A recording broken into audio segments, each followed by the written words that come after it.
Youth. Siya ang commander ng buong Rizal. Brigadier General siya sa buong Rizal sa may hawak. Ako naman ang inyong Deputy Supremo, the organizer ng ating samahan. Ang ating Supremo ay si Tintado ni Baron PMA 83. Ibig sabihin, sa buong class ng 83, siya yung, kung lumabas sila sa academy, siya yung warrior. Ibig sabihin, kung sa Bicol ang tawag, Uragon. Kasi ang Bicol, ang tawag sa Bicol, lahat ng aspeto, nasa iyo lahat.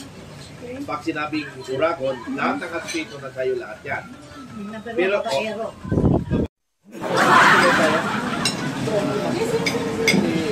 para hindi man tayo yung kita. So, yung hindi ko gano'ng kilala dito, ayun ang magbalang kilala, no? Si Major General Lar. Kasi ganito, pagka once nag-usap-usap tayo na Filipino Guerrilla Forces, dapat may proper address na tayo para magiging practice na protocol na natin. Commander Lars in charge sa mga sitwasyon sa ating kapaligiran.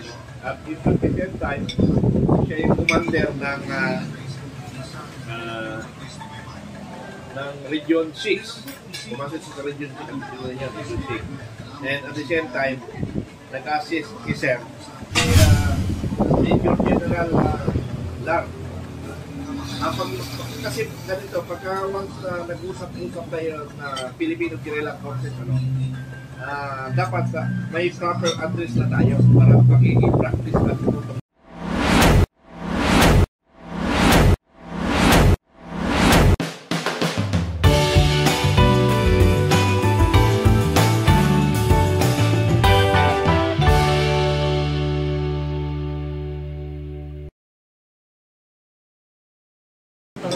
Tayo. Para hindi man tayo yung kita. So, yung hindi ko gano'ng kilala dito, ayun ang magbalang kilala, no? Si Major General Lar. Kasi ganito, pagka once nag-usap-usap tayo na Filipino Guerrilla Forces, dapat may proper address na tayo para magiging practice na protocol na natin.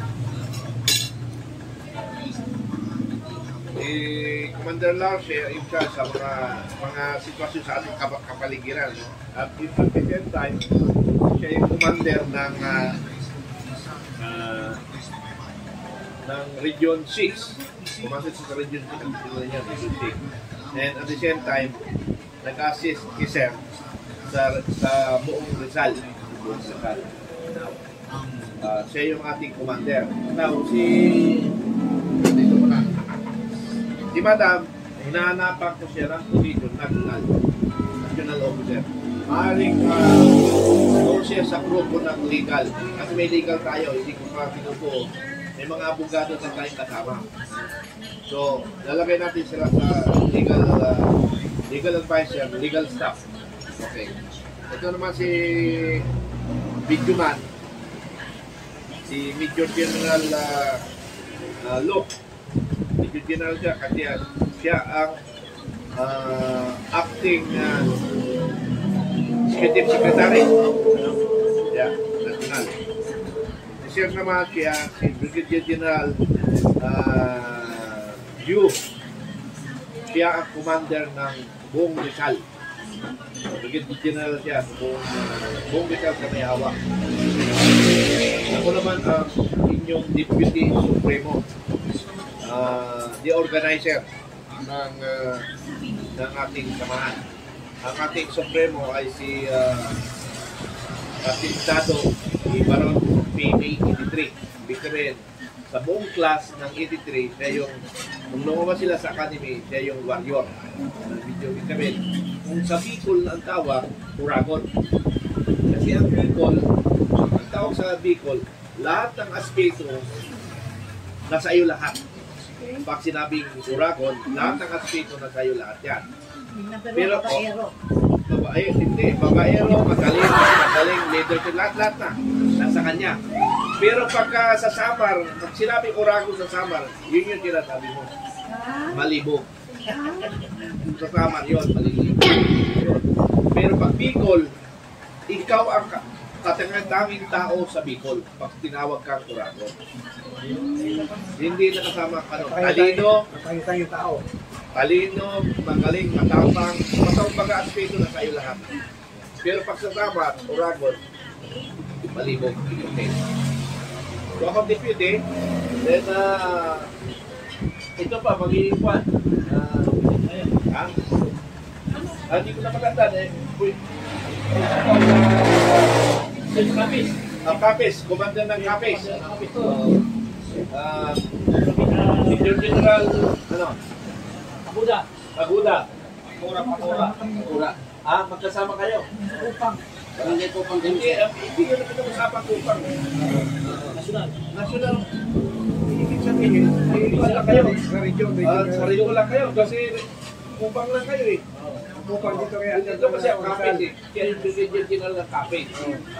Kaya commander doon sa Kapis. Although nalilito siya. Pero ito turnover ko yan because hindi ka doon nakatira. Kaya nga, pagka-organize mo na yan, bahala na si Sir, kasi ang commander ng Rizal, magbigay sa inyo ng position. Kasi from Region 6 ka, Antique, Kapis. So, ibig sabihin, ito turnover mo yan kasi kung nag-gera, wala ka doon, dito ka eh. Unless kung doon ka titira. Ito, pinuha sa Kuat, sa Marites. Hindi, nasa Marites siya sa National.